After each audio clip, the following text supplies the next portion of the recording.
चलिए मंत्र पाठ। ओम सहना ववतु सहनौ भुनक्तु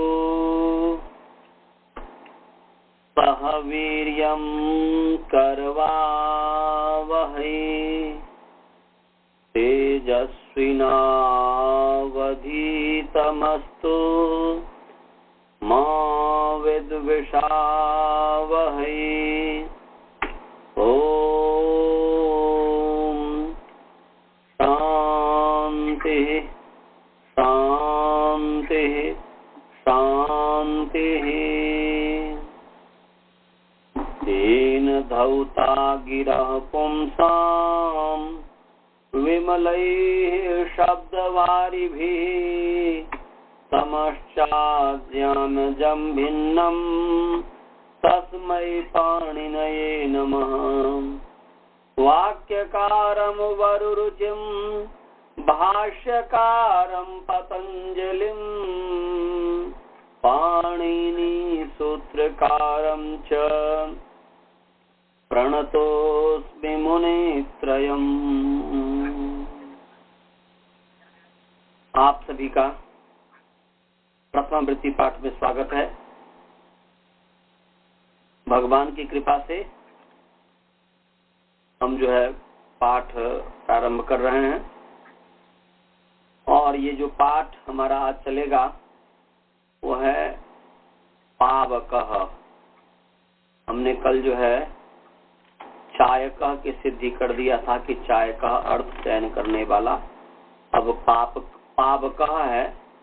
पावकः का अर्थ है पवित्र करने वाला।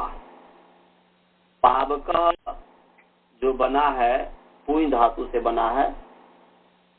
पावकः इज डिराइव्ड पावकः इज डिराइव्ड फ्रॉम रूट पुई। माने पुई जो धातु है इससे पावकः शब्द की उत्पत्ति हुई है। पावकः शब्द निष्पन्न हुआ है। पुई प दीर्घ उकार पू और य हलंत पुई। प दीर्घ उकार पू और य हलंत पुई। ये पवन अर्थ में है। पवन कहते हैं पवित्र को। तो पुई पवने लिख लिया। पुई पवन पवने पवने पवने। हाँ, पवन का अर्थ होता है पवित्र। तो पुई पवने माने पवने अर्थे पुई धातु भवति। पवने अर्थे पुई धातोः प्रयोगो भवति।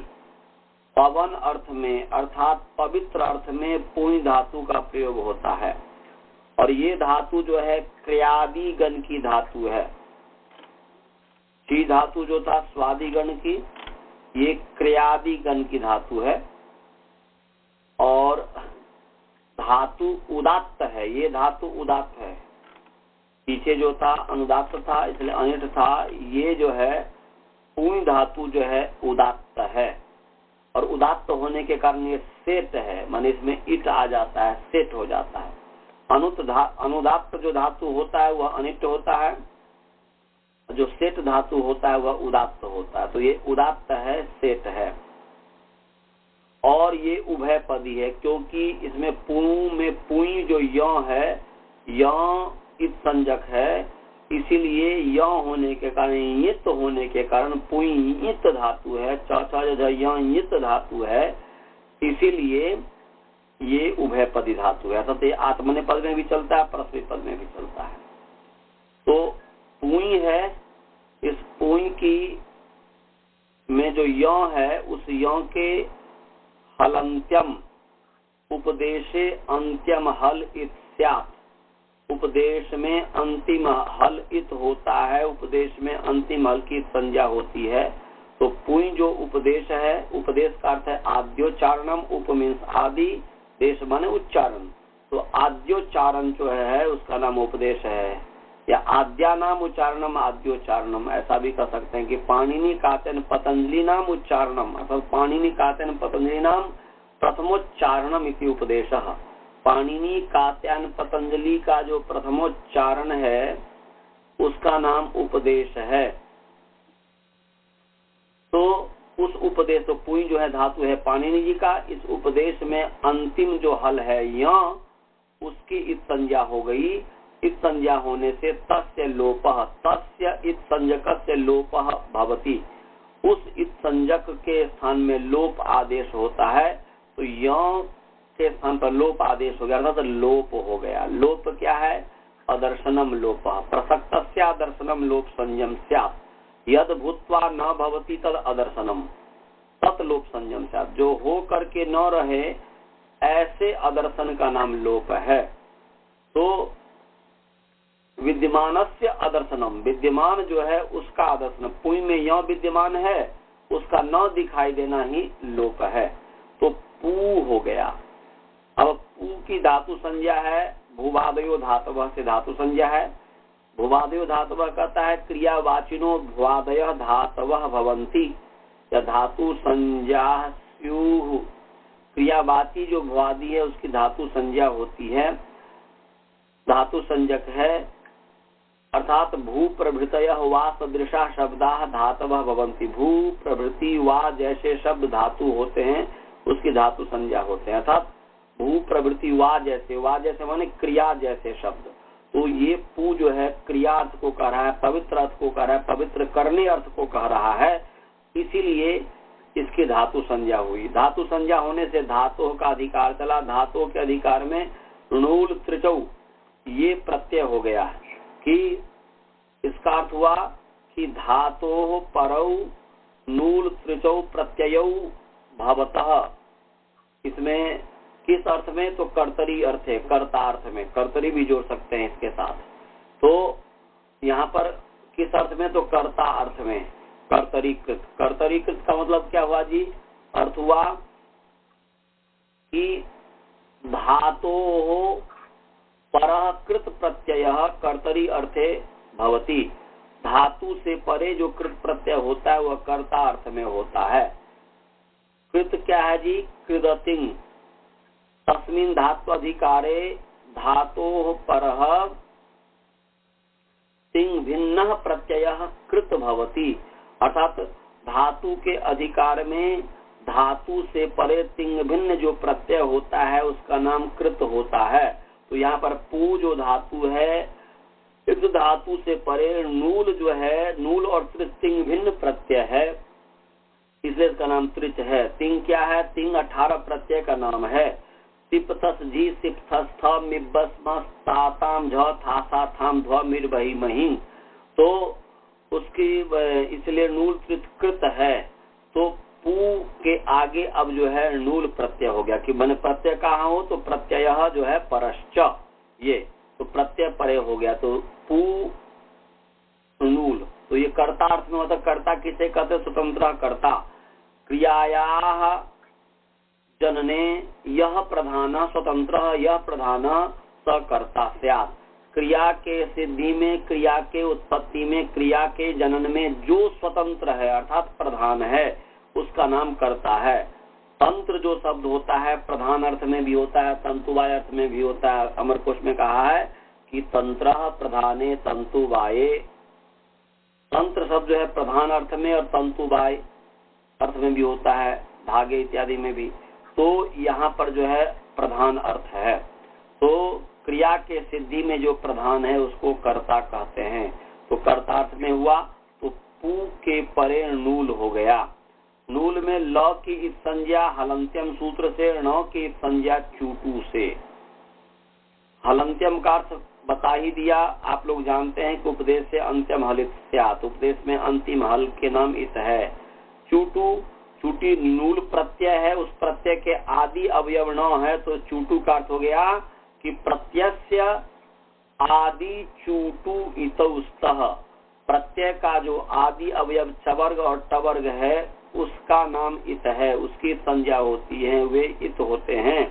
तो यहाँ पर जो है न जो है इसका नाम इत हो गया, क्योंकि णुल प्रत्यय है उपदेश में, ये उपदेश है, उपदेश में प्रत्यय का जो आदि अवयवणो है उसकी इत संज्ञा हो गई। तो लौ की भी इत संज्ञा है, नौ की भी इत संज्ञा है। इत संज्ञा होने से तस्य लोप, तस्य तो लोप स्यात्, तस् इत संज्ञकस्य स्थाने लोप आदेश स्यात्, लोप हो गया। लोप क्या है? अदर्शनम लोप, यह माने प्रसक्तस्य अदर्शनम लोप संयम स्यात्, तो लोप हो गया। तो वो बच गया, पू प्लस वो, ऊ को मान करके वो को मान करके पू की अंग संज्ञा है, यस्मात् प्रत्यय विधि सदादि प्रत्यंगम, अंग संज्ञा होकर के इसका अर्थ है कि यस्मात् धातुर्वा प्रातिपदिकात् वा प्रत्ययो विधीयते तस्मिन् प्रत्यय परतः तदादि अंगम स्यात्, माने जिस धातु या प्रातिपदिक से परे प्रत्यय का विधान किया जाता है उस प्रत्यय के परे रहते जो तदादि है उसकी अंग संज्ञा होती है। तदादि का मतलब है तस्य आदि तदादि, और तदादि आदि यस्य सोपी तदादि, दोनों अर्थ है तदादि का, माने उस प्रकृति का आदि। तो पू जो प्रकृति है उसका आदि है प, वह आदि अवयव है जिसका पूरे पू समुदाय का है, तो इसलिए पू हो गया तदादि। उस तदादि की अंग संज्ञा हो गई। अंग संज्ञा होने से अंगस्य का अधिकार चला। इस अंगस्य के अधिकार में युवोर नाकौ, युवोर नाकौ अर्थात अंग संबंधिनो युवो स्थाने अनाकौ भवतः यथा संख्यम, माने अंग संबंधी यु और वु के स्थान में संख्या क्रम से इन ऑर्डर जो है अन और अक होता है, अर्थात यु के स्थान में अन, वु के स्थान में अक, तो यहाँ पर वु है उसके स्थान पर अक हो गया। तो ये यहाँ पर षष्ठी स्थानीय होगा, ले आइएगा, क्योंकि स्थान में युवो है तो इसलिए स्थान से इसलिए षष्ठी स्थानीय होगा, परिभाषा यहाँ उपस्थित हो जाएगी। तो यहाँ पर पू प्लस अक ये हो गया। फिर अक को मान करके पू की अंग संज्ञा है, अंग संज्ञा होने से अंगस्य का अधिकार चला। फिर अंगस्य के अधिकार में अंग संज्ञा यस्मात् प्रत्यय प्रत्यंगम से करेंगे, फिर अंगस्य का अधिकार चला। उस अंगस्य के अधिकार में अचोयनीति, इससे वृद्धि हो गई। अचोयनीति कहता है इति च प्रत्यय परतः अजंतस्य अंगस्य अंतस्य अलह स्थाने वृद्धि स्यात्, मृजे वृद्धि से वृद्धि की अनुवृत्ति आ रही है। तो यहाँ पर अजंत अंग है पू, उसका अंतिम अल है ऊ, उसको जो है वृद्धि हो गई। वृद्धि क्या है? वृद्धि राधैच।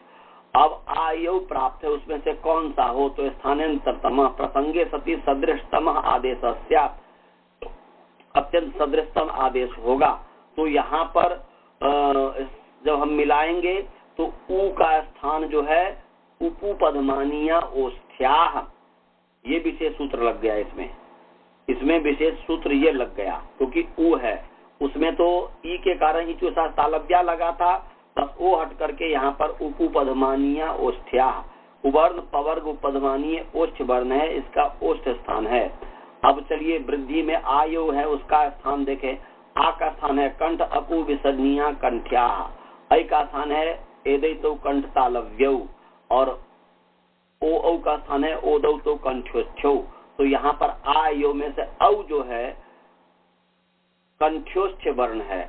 यहाँ पर एदैतो कंठ तालव्यौ, दोनों में ओदौ तो कंठ्योष्ठ्यौ, कंठ कंठ दोनों में समान है, परंतु दोनों में भेद है। एक तालव्य है, तालु से भी के सहयोग से बोला जाता है, और एक जो है ओष्ठ के सहयोग से बोला जाता है, जबकि ऊ का भी ओष्ठ है स्थान। इसलिए अत्यंत ऊ का जो अत्यंत नजदीक है वह औ है, तो इसलिए वृद्धि औ हो गया, तो हो गया पौ। अब पौ प्लस अक है। अब इस स्थिति में परः सन्निकर्ष संहिता, वर्णानाम परः अर्थात अतिशयितः सन्निकर्ष सन्निधि प्रत्याशक्ति संहिता संज्ञा स्यात्। वर्णों का जो अतिशय सन्निधि है, प्रत्याशक्ति है, समीपता है, नजदीकी है, उसका नाम संहिता है। तो पौ और औ का अत्यंत सन्निधि है, औ और अ का, तो इसलिए संहिता हो गई, इसका नाम संहिता हो गया। संहिता होने से संहितायाम का अधिकार चला। उस संहितायाम के अधिकार में एचो यवा यावः, एचो यवा यावः कहता है कि अचि परतः, पर सप्तमी है, सती सप्तमी है, इसलिए अचि सती या अचि परतः अव्यभितस्य पूर्वस्य, ये जो है यहाँ पर अर्थ जो इसका हो गया तस्मिन् नीति निर्दिष्ट पूर्वस्य, शायद हमने समझाया होगा नहीं समझाया होगा तो फिर आगे मैं समझाऊंगा। अभी इतना ही है कि तस्मिन् इति निर्दिष्टे पूर्वस्य, तस्मिन् इति का मतलब है सप्तम, जहां पर भी अष्टाध्याय में सप्तम्यर्थ पद हो, सप्तमी अर्थ से युक्त जो पद हो, तो वहां पर जो है सप्तम्यर्थ पद के निरंतर उच्चारण होने पर पूर्व के स्थान पर कार्य होता है। तो यहाँ पर एचो यवा यावा में जो इको एनची से अची की अनुवृत्ति आ रही है, वो अची सप्तम्यर्थ पद है। तो जब भी अच को निमित्त मान करके काम होगा तो पूर्व को होगा। तो निर्दिष्ट निरंतर अर्थात बाद पहले जो काम हो अच को मान करके, तो जिसको काम हो और अच के बीच में निरंतर उच्चारण होना चाहिए, कोई दूसरा नहीं आना चाहिए वर्ण, अर्थात जिसको कार्य होगा उसको और अच जो स्वर है उसके बीच में दूसरा नहीं आना चाहिए। इसलिए इसका मतलब हुआ कि अव्यवहित पूर्व, कोई रुकावट नहीं होना चाहिए। तो पूरा इसका अर्थ बन गया कि अचि परतः या अचि सति अव्यवहितस्य पूर्वस्य एचः स्थाने अयवा यावः भवन्ति, माने ऐ अव आय आव इत्येते आदेशाः भवन्ति, के अच परे होने पर अव्यवहित पूर्व जो एच है माने ए ओ आई औ है, उसके स्थान पर यथासंख्य करके ऐ अव आय आव आदेश होते हैं। माने यथासंख्य जोड़िएगा, इसको ध्यान रखेंगे कि अर्थ करते समय जैसे मैं नहीं जोड़ पाया तो इसका मतलब ये नहीं है कि नहीं जोड़ना है। अचि सति या अचि परतः अव्यवहितस्य पूर्वस्य एच स्थाने अयवा यावः यथासंख्यम भवन्ति, ऐसा हो जाएगा। तो ये यहाँ पर अब पौ जो है, औ जो है उसके स्थान पर आव हो जाएगा। तो हो जाएगा पाब प्लस अक, तो अचहीनम परिण सुयुज्यम, यहाँ पर पाब को औ के साथ जोड़ दीजिए, अक के साथ पावक। अब पावक की जो है कृत तदित समास शास्त्र से प्रातिपदिक संज्ञा है। प्रातिपदिक संज्ञा होने से ज्ञान प्रातिपदिकात का अधिकार चला। उस ज्ञान प्रातिपदिकात के अधिकार में स्वौ जो समौर छस्ताभ्याम भी गेभ्याम व्यस्त नसीभ्याम व्यस्त सुसम ज्योसुप, ये प्रत्यय हुआ कि इसे गंता ताबंता प्रातिपदिकात स्वादय प्रत्यय भवंती।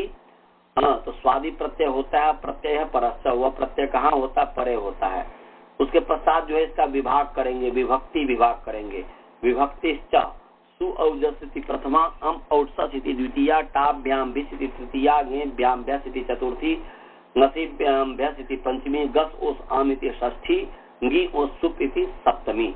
हमने विभक्ति को विभाग कर दिया। विभक्ति नियम प्रातिपदिकार्थ लिंग परिमाण वचन मात्रे प्रथमा, प्रातिपदिकार्थ मात्रे लिंग मात्रे परिमाण मात्रे वचन मात्रे प्रथमा भवती। तो यहाँ प्रातिपदिकार्थ मात्रे उसमें प्रथमा हो गई। अब जो है प्रथमा तो सु और जस है, तो अब उसमें से हमें एक लाना है, तो इसलिए अब विभक्ति विभाग विभक्ति नियम कर दिया। वो वचन विभाग करेंगे, वचन विभाग और वचन नियम। तो वचन विभाग करने वाला सूत्र है सुपह, सुपश्च त्रीणि त्रीणि एक वचन द्विवचन बहुवचन संज्ञानि भवन्ति। सुप के तीन तीन के एक वचन द्विवचन बहुवचन संज्ञाएं होती है। तो सु औज से पूरा जो है सबका एक एक वचन पूरे का हो गया। अब उसके पश्चात जो है विभक्ति नियम करेंगे कि द्वे कैर द्विवचनिक वचने बहुशु बहुवचनम। तो यहाँ पर पावक के आगे सु आ गया, और पावक के आगे सु आकर के फिर जो है उ की इस संज्ञा उपदेशे जनुनाश का इससे इस संज्ञा होने से तस्य लोपा अदर्शनम लोपा हो। अनुनासिक कैसे है, तो अनुनासिक किसे कहते हैं, तो मुखनासिका वचनोनासिका कैसे है, प्रतिज्ञानुनासिका पाणिनिया। तो ये कर लिया। उसके पश्चात जो है पावकस बन गया। अब सुतिंगंतम पदम से सुबंतम तिंगंतम च पद संयम स्यात् पदम स्यात्। सुबंत और तिंगंत पद होते हैं, सुबंत और तिंगंत की पद संज्ञा होती है। तो पावकस ये पद है। पद होने से पदस्य का अधिकार चला। पदस्य के अधिकार में सजु स्वरूप सकारांत पदस्य सजु संतस्य च अंतस्य अल स्थाने रूह स्यात्। तो ये पावकस जो है सकारांत पद है, उसके अंतिम अल जो स है उसके स्थान पर रू हो गया। यहाँ पर षष्ठी स्थानीय होगा और अलुंत्य से परिभाषा दोनों उपस्थित हो गई सजु स्वरूप के स्थान पर। तो आप सिद्धि करेंगे तो आप ध्यान रखेंगे कि सजु स्वरूप और षष्ठी स्थानीय योगा अलुंत्य से, ये दोनों परिभाषा यहाँ पर लिखेंगे जब भी मैं परीक्षा लूंगा। तो पावकस, तो यहाँ पर रू हो गया। तो पावक रू, अब इसके बाद रू की फिर उपदेश है जनास्कित से इत संज्ञा इत मुखनाथ का वचनासिक प्रतिज्ञानुनासिक क्या पाणिनिया, फिर तस्य लोपा अदर्शनम लोपा करके फिर पावकर बन गया। और फिर सुप्तिंगंत पदम से इसकी पद संज्ञा कीजिए। पदस्य का अधिकार चला, पदस्य के अधिकार में खर बसाने विसर्जनीय कि खर प्रत्यय परेरते और अवसान में वर्तमान जो रेप है उसको विसर्जनीय होता है। अवसान क्या है तो विरामो वसानम, तो ये करके विसर्ग हो गया पावकः इति सिद्धम, पावकः की सिद्धि हो गई। अब इसके आगे है स्तावकः। स्तावकः इसका अर्थ है स्तुति करने वाला। धातु है ष्टुई, मूर्धन्य षट संयुक्त ह्रस्व उकार और य हलन लिखेंगे। मूर्धन्य षट संयुक्त ह्रस्व उकार य हलंत ष्टुई, ष्टुई लिख लिया। मूर्धन्य षट संयुक्त ह्रस्व उकार य हलंत च छ ज झ य हलंत ष्टुई, ष्टुई कर लिया जी।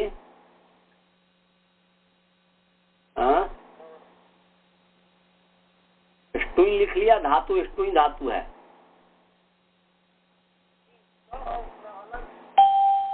मैं बोला कि मूर्धन्य षट संयुक्त ह्रस्व उकार और य हलंत, ये मैं बोला। तो ष्टुई, ष्टुई स्तुतौ स्तुति अर्थ में, ष्टुई धातु स्तुति अर्थ में है। तो स्तुतौ अर्थे ष्टुई धातु भवति, स्तुति अर्थ में ष्टुई धातु है। स्तुति अर्थ में जो है ष्टुई धातु है। तो यहाँ पर जो है स्तुति करने वाला इसका अर्थ है। तो अब जो है ष्टुई है, ष्टुई में ष्टुई की जो है धातु संज्ञा कीजिए। भुवादयो धातवः से धातु संज्ञा, और धातु संज्ञा होने से धात्वादेह सहसः एक विशेष सूत्र ये लगा। धात्वादेह सहसः णोन जो सूत्र, ये छठा अध्याय प्रथम पाद का सूत्र है, निकालिए। धात्वादेह सहसः छठा अध्याय प्रथम पाद का सूत्र है। कितने नंबर सूत्र है अजय? 162। अच्छा जी, तो 6-1-62 है, सभी निकाल लें। धात्वादेह सहसः ये विशेष सूत्र इसमें लगा है। तो जहां जहां जो विशेष सूत्र होगा वो बताएंगे।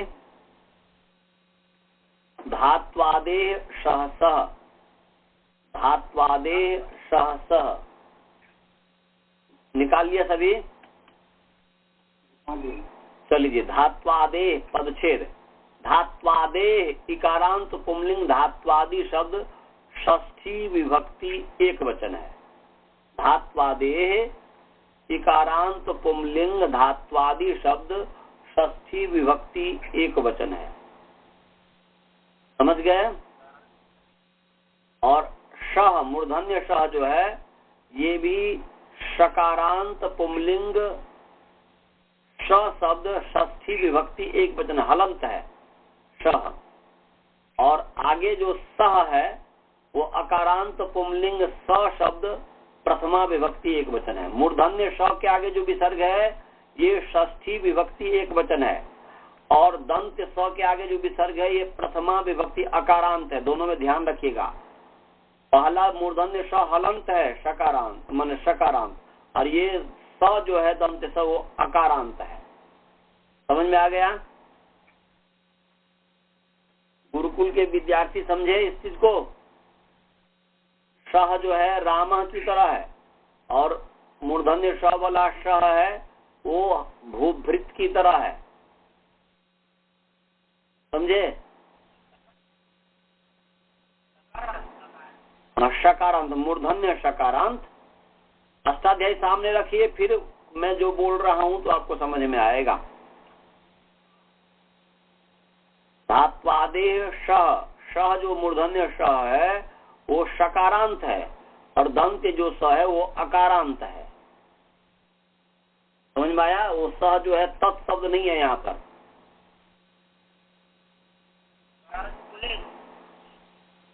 हाँ पुंलिंग है, वर्ण है, इसलिए वर्ण का विषय ये है, पुंलिंग कह दीजिए, इसमें क्या।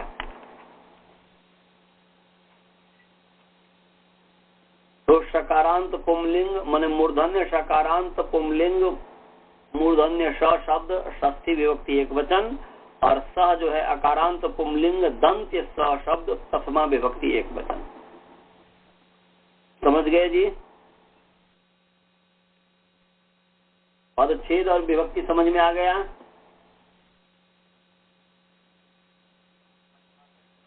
भाई जी पदच्छेद और विभक्ति समझ में आया धात्वादेश का? अच्छा जब आगे चलते हैं, समास। धात्वादेह में समास है, धातो आदि ही धात्वादि ही,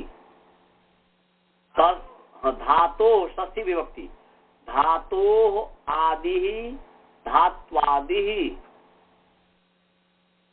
फिर मैं बोल रहा हूं, धातो आदि ही धात्वादि ही, धातो आदि धात्वादि ही, धातो आदि धात्वादि ही। लिख लिया? मतलब धातो आदि धात्वादि ही, तस्य धात्वादेह, षष्ठी में निर्देश करेंगे धात्वादेह, तस्य धात्वादेह, धातो आदि धात्वादि तस्य धात्वादेह। हाँ षष्ठी तत्पुरुष समास है, षष्ठी तत्पुरुष समास है ये। समझ गए?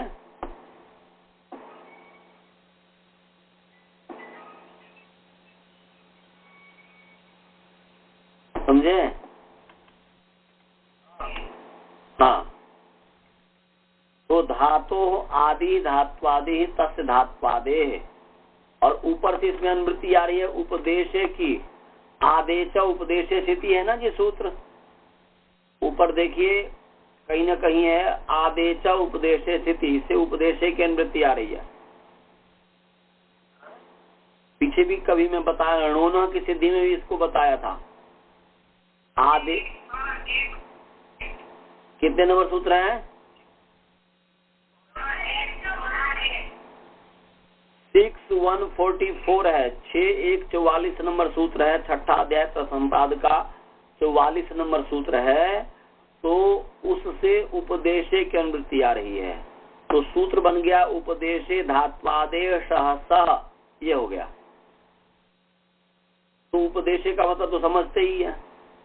तो क्या धात्वादेह है? माने उपदेशे धात्वादेह, सह माने सकार से स्थाने, सह माने सकारादेशः भवति। उपदेशे धात्वादेह सकारस्य स्थाने माने मूर्धन्य श, सकारस्य स्थाने सकारादेशः भवति माने दंत्य सकारादेशः भवति। उपदेश में धातु के आदि अवयव माने धात्वादेह अवयवस्य, उपदेश में धातु के आदि अवयव जो सकार है उसके स्थान में दंत्य सकार होता है।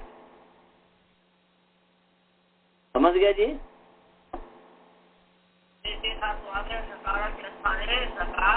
सकारादेशः भवति माने सकार माने दंत्य सकार हो गया, सकारादेशः भवति। समझ गए? और समझ में आ गया? और समझ में आ गया?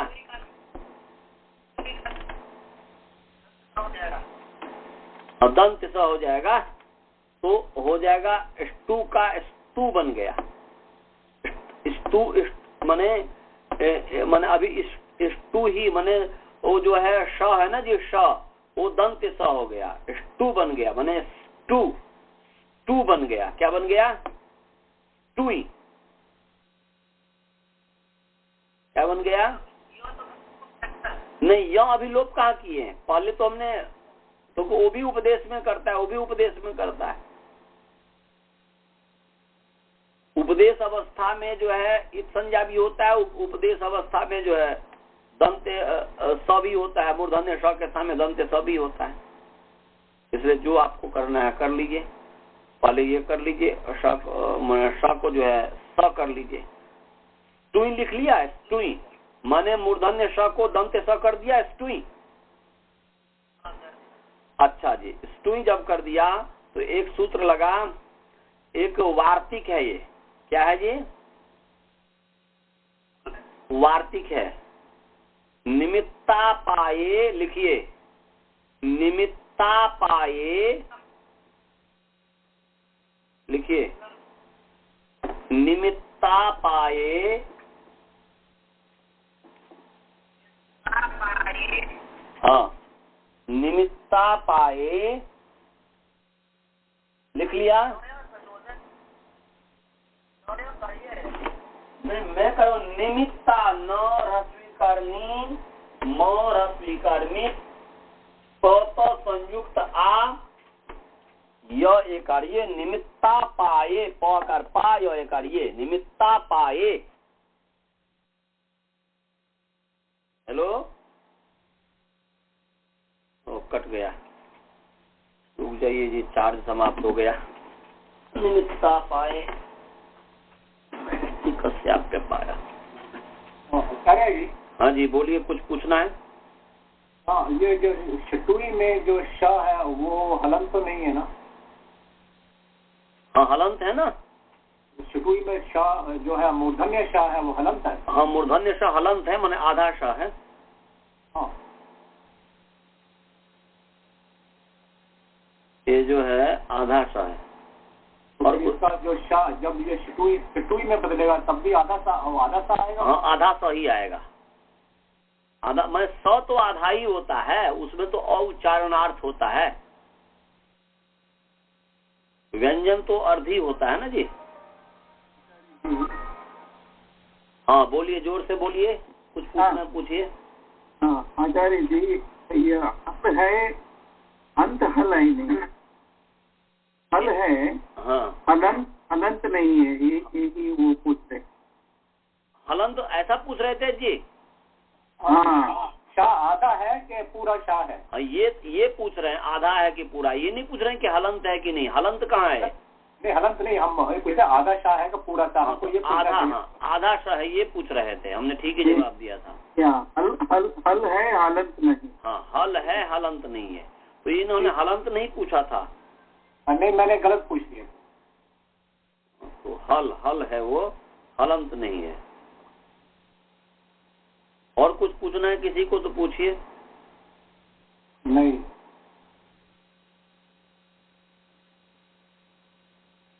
जो है चार्ज समाप्त हो गया था, इसलिए थोड़ा सा। तो निमित्ता आप लोग लिख लीजिए, निमित्ता पाए नैमित्ति कस्याप्य पाया, ये है। निमित्ता पाए, निमित्ता पाए, लिख लिया? नैमित्ति कस्याप्य पाय। हेलो भाई जी, हेलो,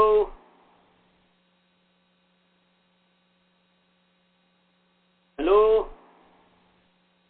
नहीं हो रहा।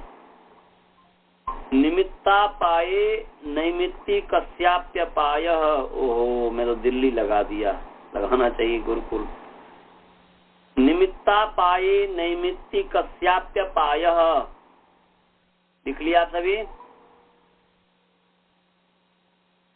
निमित्ता पाए नैमित्ति कस्याप्य पाय।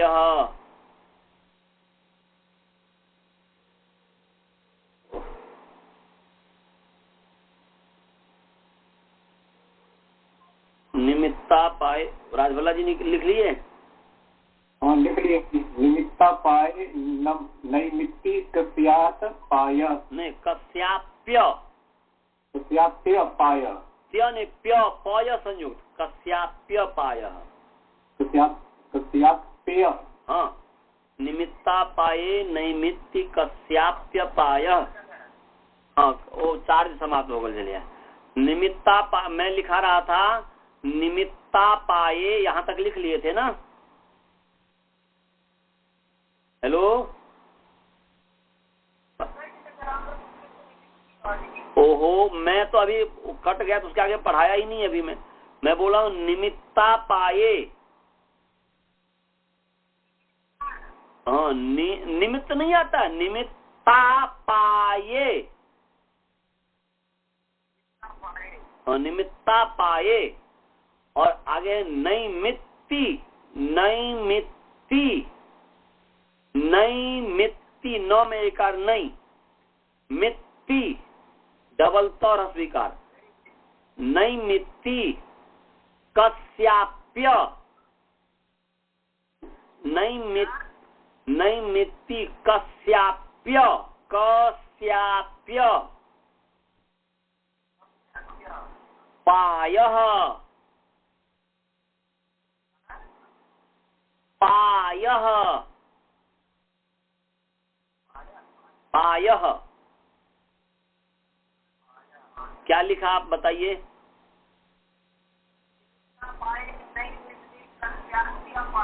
वेरी नाइस, बहुत सुंदर लिख लिया। सभी विद्यार्थी लिख लिए? हाँ, तो निमित्ता पाये नैमित्ति कस्याप्य पायः। अच्छा बताइए, ये लौकिक परिभाषा है, लोक है, लौकिक व्यवहार में है। ये परिभाषा है, एक परिभाषा है। ये मैं वार्तिक बोल दिया, गलत शायद बोल दिया। ये परिभाषा, अभी मेरे मुख से परिभाषा निकली कि परिभाषा है, तो परिभाषा ही है। तो ये परिभाषा है, ये परिभाषा है, वार्तिक नहीं है। मेरे मुख से गलत निकल गया था, अभी ठीक निकला। निमित्ता पाये नैमित्ति कस्याप्य पायः, ये परिभाषा है। और ये लौकिक परिभाषा है, लोक व्यवहार से ही पता चलता है। बताइए, जिसके सहारे जो रहता है, क्या बताया? जिसके सहारे जो व्यक्ति टिका हुआ रहता है, यदि उस व्यक्ति का वहां से उच्छेद हो जाता है, यदि वह व्यक्ति वहां से चला जाता है, तो जो टिका हुआ है जिसके सहारे, वो भी तो चला जाएगा ना जी, नहीं जाएगा भाई? जो व्यक्ति जिसके सहारे टिका हुआ, जैसे मान लीजिए आप गुरुकुल में, आप मेन है व्यक्ति, आप अधिष्ठाता हैं। अब जो है आपके कारण ही ये जो है गुरुकुल के विद्यार्थी और गुरुकुल सब आप ही के ऊपर तो टिका हुआ ना जी।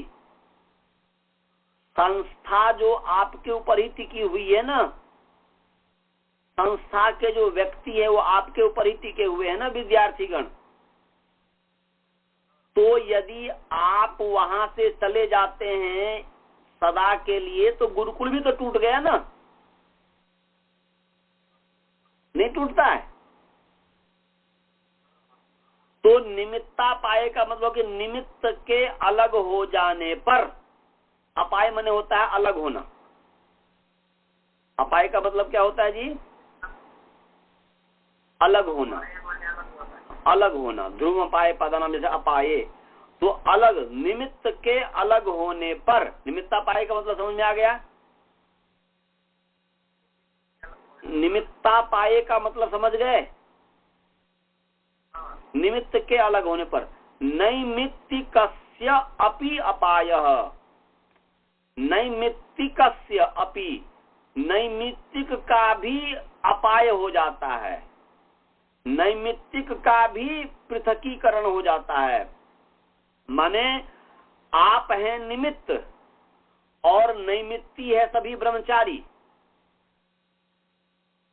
अब जैसे मान लीजिए कि मैं यहाँ अमेरिका में हूँ, अब हमारे सहारे हमारी पत्नी, हमारे बच्चे सब टिके हुए हैं। यदि मैं ही यहाँ नहीं रहूंगा, मैं यदि इंडिया चला जाता हूँ पूरे के लिए, तो ये यहाँ पर कैसे रहेंगे?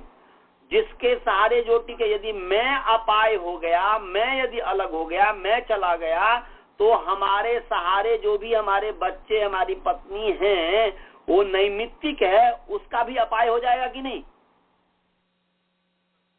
हाँ जी,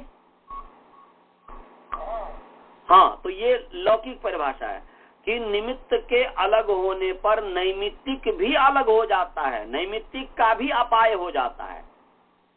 निमित्त के अपाय होने पर नैमित्तिक का भी अपाय हो जाता है। इस परिभाषा का समझ गए? हेलो, नैमित्तिक का भी अपाय हो जाता है। निमित्त के अलग होने पर नैमित्तिक का भी अलग होना हो जाता है, या नैमित्तिक का भी अपाय हो जाता है। अपाय माने अलग होना, पृथकीकरण, पृथक होना। समझ में आ गया? इसका अर्थ समझ में आ गया सभी को? बाल, बोल, श्रवण, मनीष इत्यादि सबको समझ में आया? हाँ, बहुत ही सरल ये परिभाषा है, माने लौकिक परिभाषा है, लौकिक व्यवहार है कि भाई जिसके सहारे जो टिका हुआ है वो वहां से उसका यदि उच्छेद हो जाए तो वो भी जिसके सहारे, वो तो भी अब नैमित्तिक है, वो कैसे रहेगा? तो इसीलिए ये लौकिक व्यवहार की परिभाषा है। तो ऐसे ही अब यहाँ पर व्याकरण में आइए कि यहाँ पर ष्टुई था, तो ष्टुई जो है जब मूर्धन्य स को दंत्य स हो गया, मूर्धन्य स को दंत स हो गया, दंत्य स हो गया, तो नहीं, ओहो, मूर्धन्य स खत्म हो गया तो कैसे? मूर्धन्य स के स्थान पर दंत स हो गया। इतना तो आपको धात्वादेश तो बता दिया था ना जी। अब उस मूर्धन्य स, हाँ जी, अब आवाज आ रही है?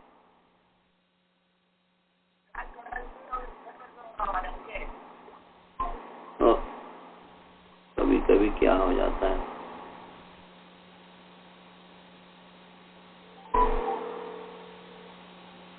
मूर्धन्य। तो यहाँ पर जो है, हाँ अब सुनाई दे रही है? तो मैं बता रहा था कि ये जो मूर्धन्य श है उसी के कारण जो वहां पर वैसे त था, उसी के कारण त को ट हो गया था। एक सूत्र है स्टुई, माने स्टुना स्टु, एक सूत्र है, संधि सूत्र है अष्टम अध्याय का, स्टुना स्टु। वो जब कह रहा है कि मूर्धन्य शकार और टवर्ग के योग में जो है सकार और तवर्ग के स्थान में शकार और टवर्ग होता है। माने यदि मूर्धन्य श निमित्त है, मूर्धन्य श और टवर्ग निमित्त है सकार और तवर्ग को शकार और टवर्ग करने में, तो यहाँ पर जो है त को ट करने में निमित्त है मूर्धन्य श। क्या बताया जी? त को ट करने में निमित्त कौन है? मूर्धन्य श। मूर्धन्य श। भाई जी समझ में आ रहा है?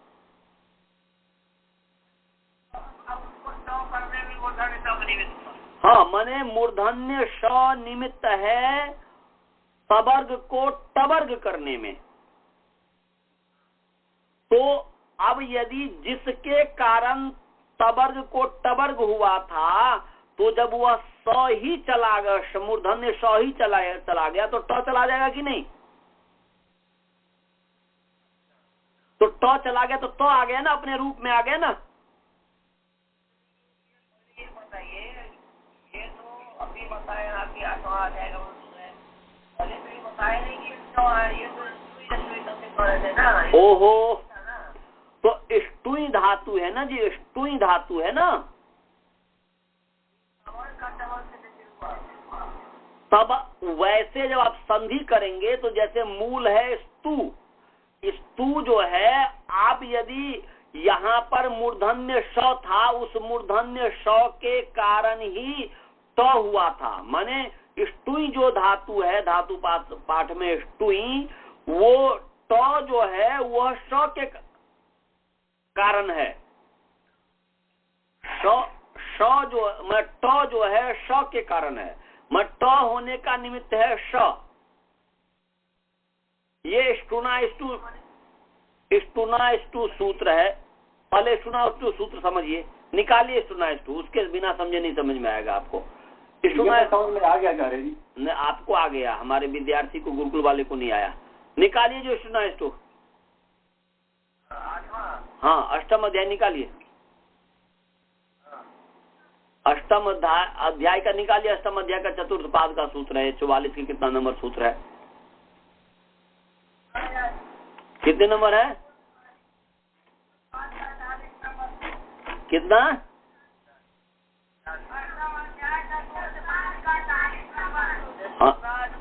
हाँ, स्टुना स्टू, इसको समझेंगे तभी समझ में आएगा। तो 40 नंबर सूत्र है, यही ना?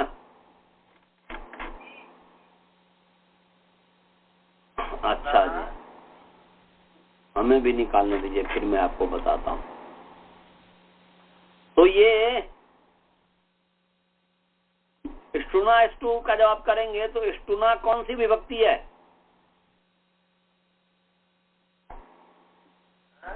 स्टुना कौन सी विभक्ति? स्टुना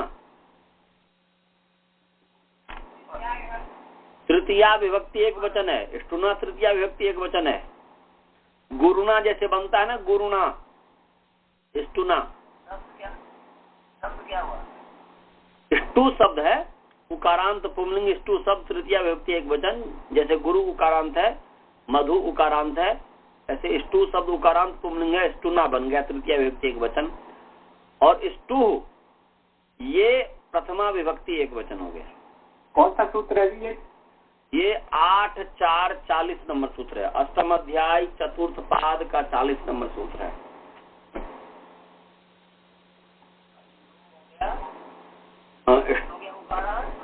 स्टू उकारांत पुंलिंग स्टू शब्द प्रथमा विभक्ति एक वचन है। जब विसर्ग है तो पुंलिंग ही होगा, स्पष्ट दिख रहा है।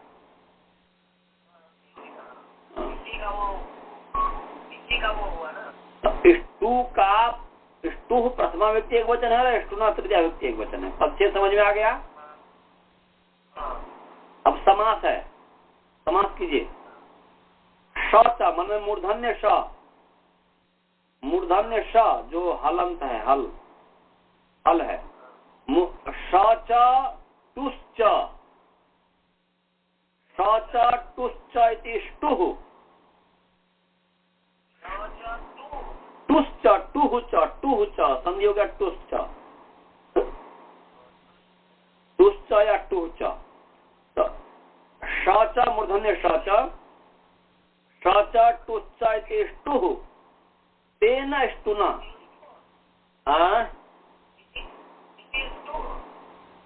हाँ, इति स्टुः, दूसरा भी स्टू है, उसको देख के कर लीजिए ना, वैसे ही है।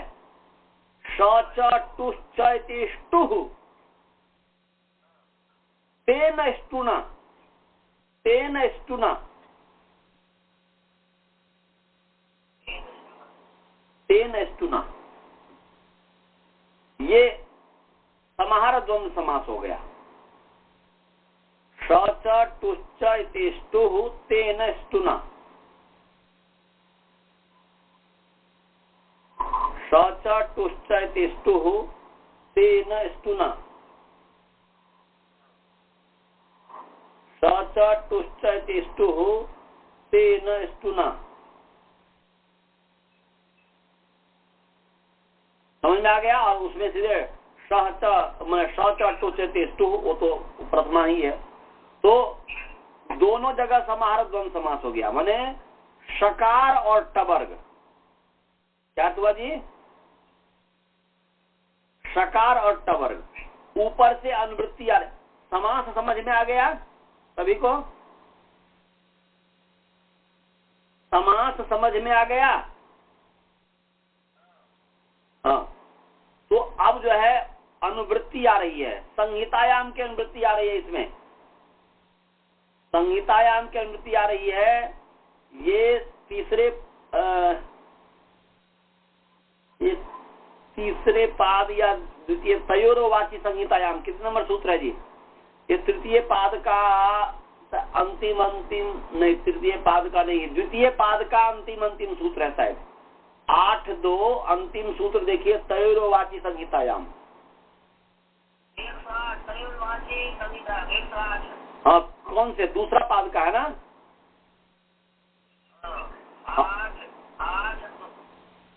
8.2.108 8.2.108 नंबर सूत्र है, उससे संहितायाम की अनुवृत्ति आ रही है। समझे? 8.2 कितना है? 108 नंबर सूत्र, उससे संहितायाम, तयोरवाची संहितायाम से संहितायाम की अनुवृत्ति आ रही है। इसमें 8.2.108 नंबर सूत्र है, तयोर्वाची संहितायाम, इससे संहितायाम की अनुवृत्ति आ रही है। इसमें समझ में आ गया?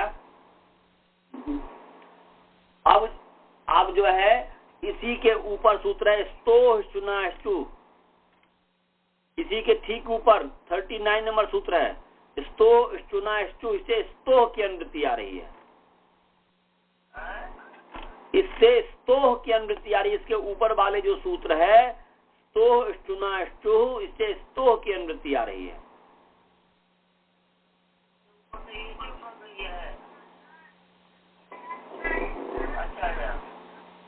स्टुना स्टू के ऊपर क्या सूत्र है? उससे स्तोह की अनुवृत्ति आ रही है। समझ में आ गया? तो अब जो सूत्र पूरा बन गया, संहितायाम स्तोह स्टुना स्टू, ये सूत्र बन गया। क्या बन गया जी?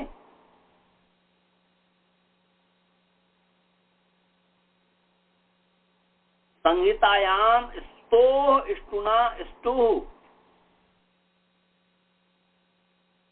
ये बन गया।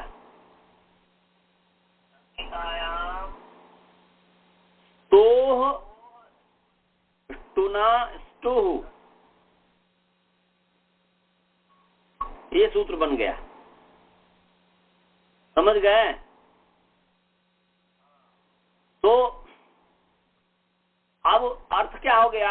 अर्थ हो गया संहित, अब अन्वय कर दीजिए, संहितायाम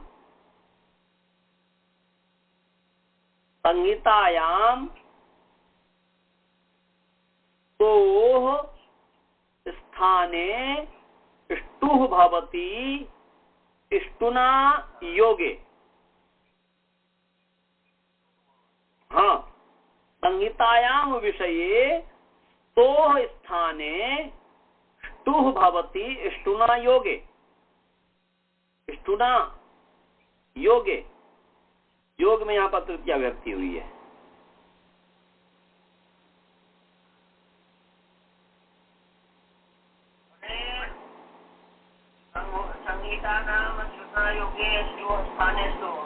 मैंने संहितायाम विषये, विषय सप्तमी है, तो संहितायाम विषये स्तोह स्थाने ष्टुः भवति ष्टुना योगे।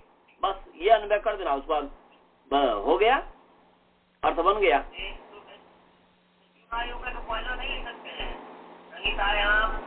आपको मैंने, इधर सुनिए, आपको मैंने अर्थ किस तरीके से बताया हूं, पहले लिख तो कहीं पर भी सकते हैं, क्योंकि संस्कृत में एक विशेषता है कि राम गृहम गच्छति, गच्छति गृहम राम गृहम राम गच्छति, कुछ भी लिख दीजिए, वो कुछ भी लिख दीजिए, अर्थ वही देगा। परंतु आपको हमने एक नियम बताया, एक याद रखने के लिए, जब अभ्यास हो जाए ना, एकदम पूरा अभ्यास हो जाए, तो आप कहीं पर भी कुछ लिखिए, सब वही अर्थ देगा, समझ में आनी चाहिए। अभी मैंने आपको बताया हुआ कि पहले सप्तमी विभक्ति रखिए, यदि पंचमी है तो पहले पंचमी, फिर जो है सप्तमी, फिर षष्ठी, ऐसा ऐसा करके मैंने बताया हुआ है, फिर जो है प्रथमा, फिर आगे अन्य रखिए। तो उसी के आधार पर हमने आपको बताया, सप्तमी इसलिए संहितायाम, उसके बाद षष्ठी है तो स्तोह, उसके बाद प्रथमा है तो ष्टुः, उसके बाद स्टूना योगे, स्टूना कर दिया सबसे लास्ट में तृतीया। आपको अर्थ समझ में आ जाए तो कहीं पर भी रखिए, कोई बात नहीं, पहले ही रख दीजिए स्टूना योगे स्तो स्थाने स्तु भवती संहितायाम विषय, संहितायाम लास्ट में रख दीजिए, इसमें कौन सी बड़ी बात है। समझ में आया? हाँ, तो संहितायाम विषये स्तो स्थाने स्तु भवती स्टूना योग, या संहितायाम विषये स्टूना योगे स्तो स्थाने स्तु भवती, कहीं पर भी समझ में आ जाए इसके बाद कहीं पर भी रखिए, स्टूना को पहले रखिए, बाद में रखिए, शुरू में रख दीजिए, कहीं पर भी रख दीजिए, कोई अर्थ में कोई अंतर नहीं होना है। योग माने संबंध, माने स्टू के साथ संबंध होने पर, स्टू नाम तृतीया जो है सह के योग में है और संबंध का अध्याहार कर लेंगे, तो स्टू के साथ क्या संबंध होने पर, किसका? सकार तवर्ग का। तो अर्थ है, अर्थ हुआ कि संहिता विषय में शकार और टवर्ग के साथ संबंध होने पर सकार और तवर्ग के स्थान में शकार और टवर्ग आदेश होते हैं। माने शकार और टवर्ग के साथ सकार और तवर्ग का संबंध होना चाहिए। क्या बताया जी? जब सकार और तवर्ग का संबंध मूर्धन्य शकार और टवर्ग के साथ होगा, तभी उस सकार के स्थान में शकार और तवर्ग के स्थान में टवर्ग होगा।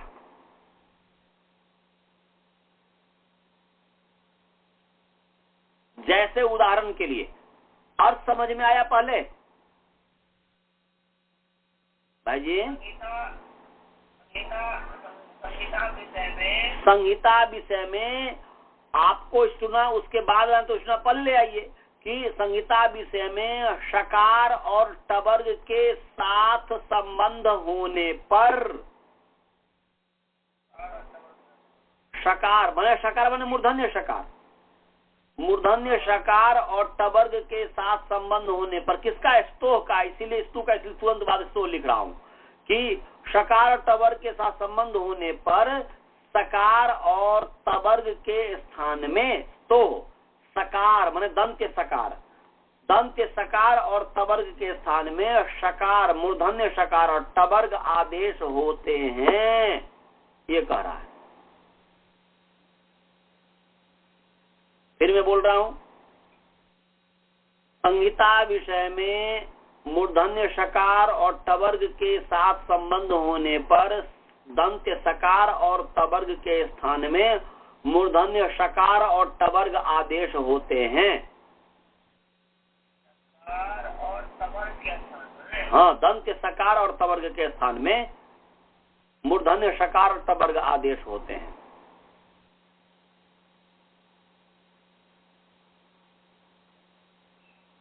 समझे? हाँ जी, हाँ, जैसे उदाहरण के लिए देखिए, वृक्षस टीकते, जैसे उदाहरण के लिए मैं बता रहा हूं, जैसे उदाहरण वृक्षस टीकते, वृक्षस टीकते, ट दीर्घ का टी क त एकार ते, वृक्षस टीकते। और ये ध्यान रखिए कि यथासंख्य आदेश होता है, सकार के स्थान में शकार, तवर्ग के स्थान में टवर्ग, यथासंख्य भी इसमें जोड़ दीजिएगा कि संहितायाम विषये स्टुना योगे स्तो स्थाने स्तुः यथासंख्यम भवति, स्तुः आदेशः यथासंख्यम भवति।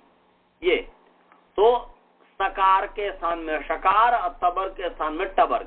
तो यहाँ पर मैं उदाहरण दे रहा हूं, जैसे वृक्षस टीकते, वृक्ष खड़ा है, तो वृक्षस में स दंती स है, वृक्षस, क्योंकि वृक्ष के आगे सु लाएंगे, उत्पत्ति करेंगे, जैसे भाग इत्यादि बनाए हैं तो वृक्षस बनेगा, इस संध्या इत्यादि करके। तो दंत स है, उस दंत स का संबंध है टीकते के ट के साथ, है कि नहीं?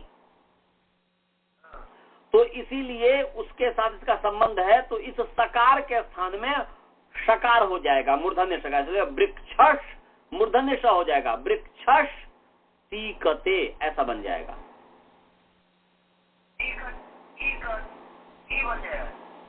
न दंत स को मूर्धन्य श हो जाएगा। हाँ, उधर टीकते है, ट ठ ड ढ न, टीकते माने है वृक्ष सामने जो खड़ा है।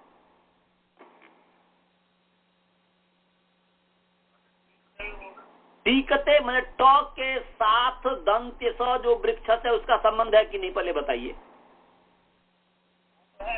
तो वो है, तो इसीलिए तो कह रहा है कि सकार के स्थान, जब उस स का दंत स का जब उसके साथ संबंध होगा, शकार और टबर के साथ संबंध होगा, या शकार के साथ हो या टबर के साथ हो, यहाँ पर टबर के साथ संबंध है, तो उस स के स्थान में दंत स के स्थान में मूर्धन्य श हो गया, तो वृक्षश टीकते ये बन गया। ये श का उदाहरण हो गया।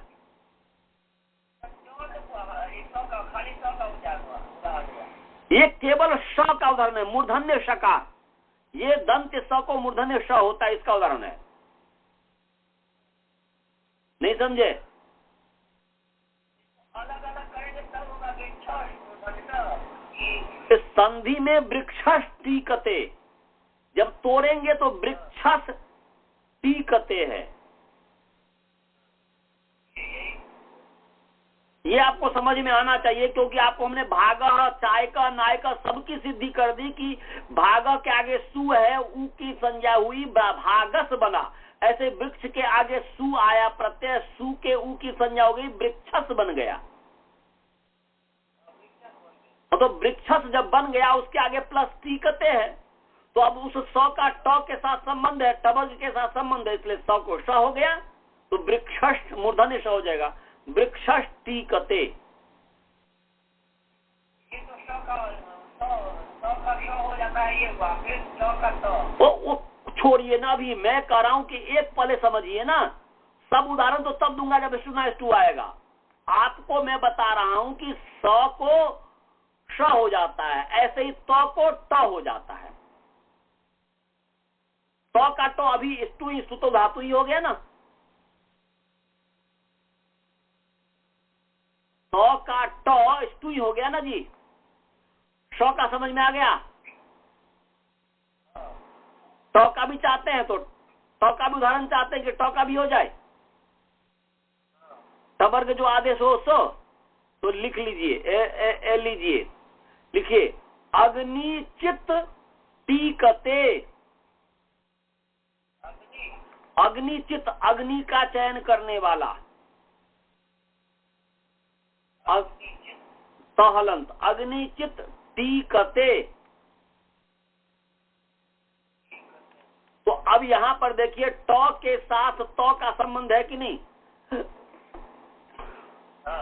तो त के साथ त का संबंध है, तो उस तबर के स्थान में टवर्ग हो गया, तो हो गया अग्नि। अब टीकते हैं तो अग्नि चिट, क्या हुआ जी? अग्नि चिट, त को ट हो गया, अग्नि चिट टीकते ये बन गया।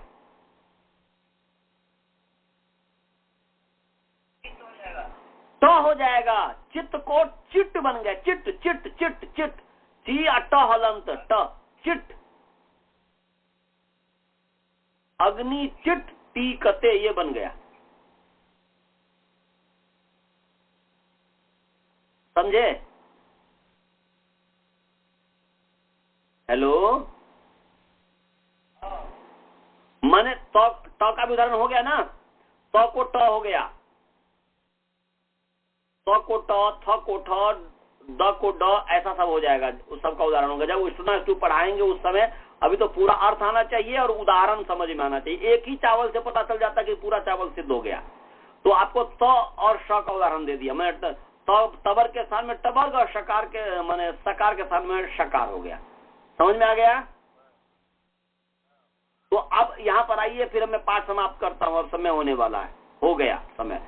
तो यहाँ पर आइए, मैं कहा था कि निमित्त स्तुई जो है, आप जो है स्तुई में कीजिए, यहाँ पर श के कारण त को ट होगा कि नहीं? स्टुना स्तु क्या करता है कि शकार और टवर्ग के योग में सकार और तवर्ग के स्थान में शकार टवर्ग होता है। तो यहाँ पर शकार स्तुई में जो मूर्धन्य श है उसके योग में तवर्ग था। ये ज्ञान से समझिए, ज्ञान से, एक ज्ञान माने ज्ञान में समझना पड़ेगा। तो वो त था उसको ट हो गया। उस श के यहाँ पर ट जो है किसके, ट जो है श के कारण ही है ना जी, त को तो जब मूर्धन्य श हट गया तो ट हट गया कि नहीं? तो अपने मूल रूप जो त है उसमें आ जाएगा कि नहीं? तो हट करके तो हो जाएगा कि नहीं? हेलो, तो हो गया नहीं? तो हट गया माने तो के स्थान में जो तो हुआ था तो हट गया, तो अपना जो मूल उसका रूप है उसी रूप में आ जाएगा कि नहीं?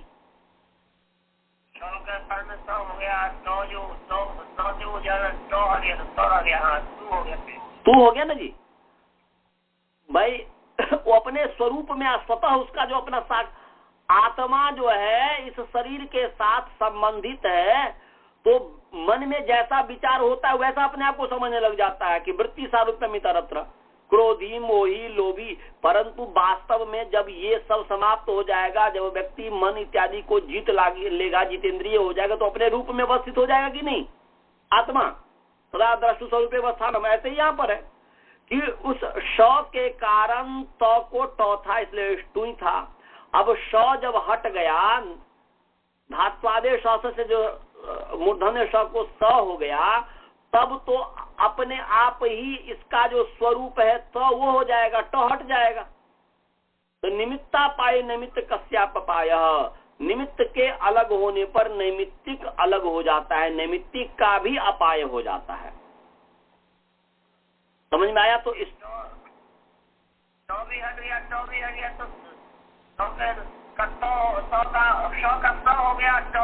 हाँ, तो स्तु हो गया ना, स्तुई हो गया ना, फिर हो गया स्तुई। और उसके बाद सब वैसे ही लगेगा और कोई अंतर नहीं है ताब का की सिद्धि करने में। जैसे पाव का, जैसे चाय का, जैसे नाय का, इसमें विशेष दो था, धात्वादेश और निमित्ता पाय निमित्त कस्याप्य पाय। ये ही दो चीज था समझाने का, हमने आपको समझा दिया। अब इसका आप स्वयं अभ्यास कीजिएगा सिद्धि का। यदि आपको नहीं आएगा तो फिर हम इसको करेंगे, क्योंकि अब स्थाप का हम एक बार रिपीट, यदि आपको समझ में आ गया तो हमें रिपीट करने की कोई आवश्यकता नहीं है। जहां इसमें विशेष जो होगा वो हम बता देंगे। समझ गया जी?